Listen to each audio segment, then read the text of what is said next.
Welcome to episode 204. In the beginning was the Word, and The Word was with God, and the Word was God. And the Word became flesh and dwelt among us. Spending time in the Word of God is the best way to spend time with God. Welcome to No Doubt, No Fear, Only Believe podcast, where we will encourage, inspire, and empower you to live your best life in Christ. Here's Greg. welcome to episode 204. Grace to you and peace from God, our Father, and the Lord Jesus Christ. Well, if you have been with me for a while, you will know that this podcast, this whole reason for being for me here, is to just demonstrate to you a flawed or imperfect man following after a perfect example. As I go through the Bible, as I read it, and as I walk through my daily life, and if you've been following me, if this is your first time, thank you and welcome aboard. But I'm just going to talk to the people that have been here for a minute. I just want to say, as life has gotten in the way of me doing my podcast, I want to thank you for continuing to come by. And I know my uploads have been a little bit sporadic. I go back to the fact that I should have had 2 or 3 weeks in the tank. But right now, I am recording these episodes as they're happening on the day. So I'm going to get back ahead of myself a minute, but right now it is Tuesday when I'm doing this, and I should have already had it uploaded. But if you listen to the previous episode, my dad had just passed away, and we had his funeral yesterday. And I just kind of wanted to reflect a little bit about what was going on in my life, and I just kind of want to give you a scripture that I've been hanging on to. My brother, who is a Southern Baptist preacher, he did a great job with the service. I tried to talk. I kind of fumbled through it a little bit. I just wanted to give honor to my father and my mother. I could not speak at my mom's when she passed away in 2014, but I just wanted to get up there and honor my dad and just say some words just to encourage his kids and my kids and all the grandkids and my wife. I just want to encourage people that, you know, he's a great guy and that you don't have to be perfect to still be a dad. And he did the best he could with what he had. Again, I want to one more time say thank you, Dad, for doing what you've done, and I know I'll see you again. But I want to go to Psalm 139, and I've told you that we probably need to be reading that, and I call this God winking at me when God kind of brings his scripture up. We've talked about it. In fact, you can go back a couple, 2, 3 episodes or a week or so, and I told you that 139 was kind of God's love letter to you and I. We needed to read that every day for a week or two, and I have been taking my own medicine or advice, and I was reading it, but you know, when you're kind of in a fog, you don't really remember everything that you've said. My brother, who was struggling, you know, we all were struggling with Dad's death because, I mean, he was healthy and no one was expecting it. And I mean, not to say that we thought he was going to live forever, but you know what I mean? We weren't ready for him to go, and he really wasn't ready to go. Anyway, all of that said, you know, he was asking God and he was trying to figure out, you know, how to get some comfort out of all this. And he read this scripture.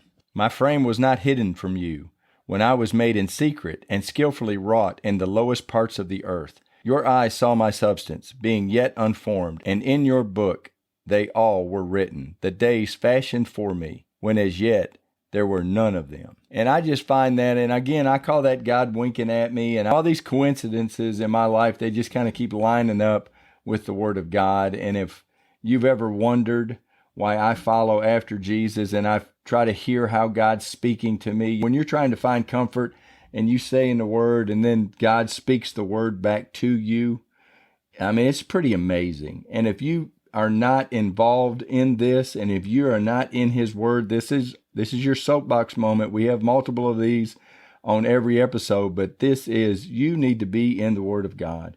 God speaks to me through His Word. He comforts me through His Word.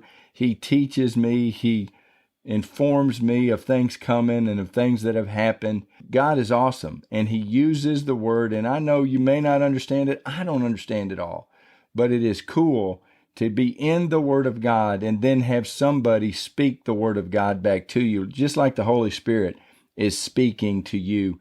And it was really nice to hear my brother say that this was the scripture that gave him the comfort And this was the scripture that I told you a week or so ago. I don't even know which episode it was, that we need to be into Psalm 139 and read it straight for a week or two. This is my God. This is how he does not micromanage our world, but he does know the end from the beginning. That's one of God's way. The kingdom of God is God's way of doing things, and he sees the end from the beginning. So he saw the day. None of this catches God by surprise. And he saw the end from the beginning. He saw my dad before he was born. He knew the days that were written. And if he hadn't have died in the hospital, he probably would have got hit in the head. My brother said, I never even thought about this, but he may have got hit in the head in the temple with a golf ball. We'd have been just as sad. He'd have been just as in heaven. God does not kill anybody. The thief comes only to steal, to kill, and destroy. So I'm not saying that God killed him, but this is how I kind of, in my mind, and in this sovereignty of God thing, and people get all wrapped up thinking the sovereignty of God, and I've talked about it before, but we get a little bit to where we start blaming God for things that's not his fault.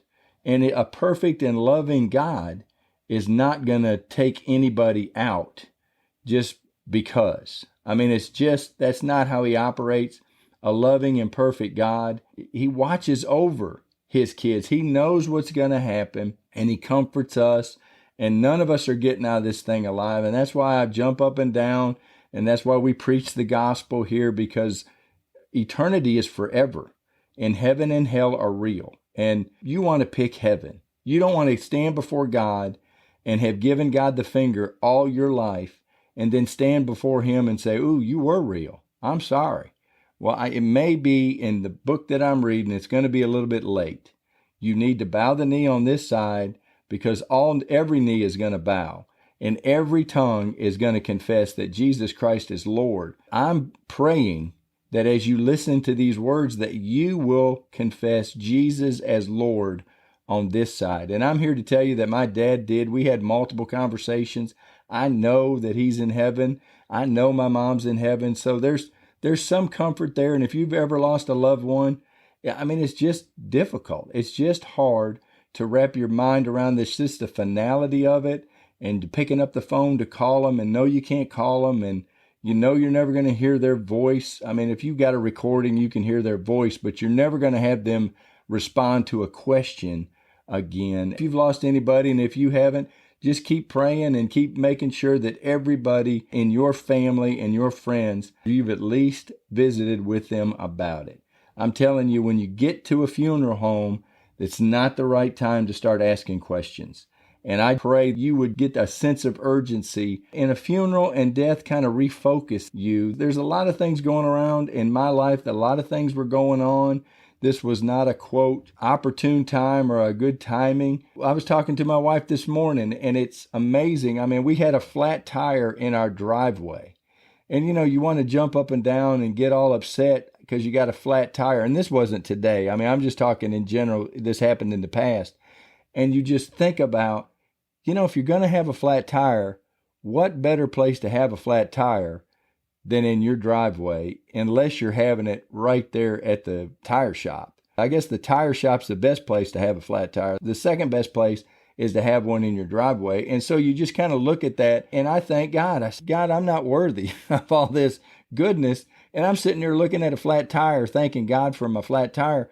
But I wasn't thanking him for the flat. I was thanking him that I had a flat tire in my driveway, where I could fix the flat tire in my driveway and take it and get it fixed. It wasn't on the side of an interstate, and it wasn't on a cliff or anything like that. It was wonderful to be thankful. I mean, it's just being grateful, having gratitude, and having a thankful heart. I just want to encourage you that as I'm just sitting through this, and I'm still maybe a little bit raw in my feelings, and I'm not a touchy-feely guy. I mean, I do love my wife. I love my kids. I love doing this podcast. All of that, and I love God, all of that, but I'm just a regular guy. I mean, I miss a lot of things. I'm not attentive to detail. I'm just a regular guy, just walking through this life, just like you. But what I'm doing and what I want to encourage you to do is get into the Word of God. I'm telling you, it gives you comfort. The Holy Spirit is there. He has comforted us. I can point to 4 or 5 different things that he did in this week where he comforted all of Dad's kids, all of us, all of our grandkids. God is real, God is wonderful, and God loves you. You are God's favorite. And I just want to encourage you, if you're on the fence about this God thing, I just want to pray that you would dig into his word. Start in the book of John, the Gospel of John, and just ask the Holy Spirit, Holy Spirit, if there's anything that you want me to know, let me know as I read this book. And if you've been saved and you've stepped away from the Word of God, I want to encourage you. Maybe you're here just to hear me say, hey, get in the Word. I'm telling you, it changes my life daily. It changes my life every year. I can't explain it. It's just a growing process. And I think that's why he talks about the seed and how it grows in a garden. You can't plant a seed today and have the fruit tomorrow. There is a process.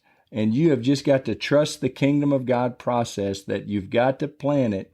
You've got to prepare the soil. And I'm not going to go into the kingdom of God teaching right now.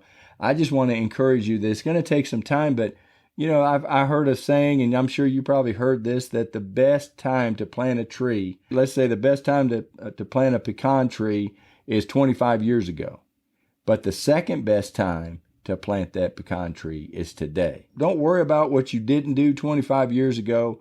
The thing that you can do today. And next episode, I'm going to talk about one more thing that I kind of have in my mind that I want to share with you.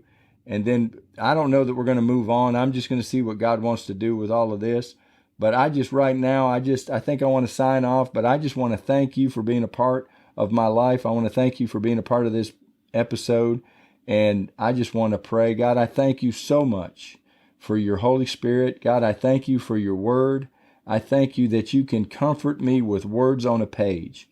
It's amazing, but it is living, it's alive, and it does me good. And I pray that the person listening to this episode that will be encouraged by what you do with me, that you're not a respecter of persons, and that if you will encourage me through your word, you will encourage them too. And God, we thank you. We love you. We ask it all in Jesus' name. Amen.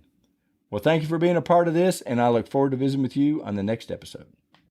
Thanks for listening to the No Doubt, No Fear, Only Believe podcast at www.nodoubtonlybelieve.com.